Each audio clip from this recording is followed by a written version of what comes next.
गो सावी, काय करतस काय? हा गो, वारो खूपच सुटलो हा. हा. हा.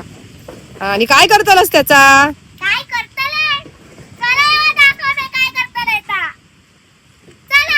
मंडळींनो, तर ही असत आंब्याची तोराजी आपण आता बारीक करून घेतली असाव. आणि ह्यो वायसो गूळ, त्यानंतर ही हळद, ह्यो मसालो, ह्या मीठ असा आणि ह्या आपला गोडा तेल.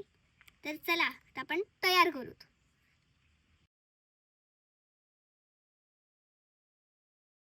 मंडळींनो, तर आता आपला ह्या एकदम आंबट गोड असा लोणचा तयार झालेला असा. चला तर आता खाऊया.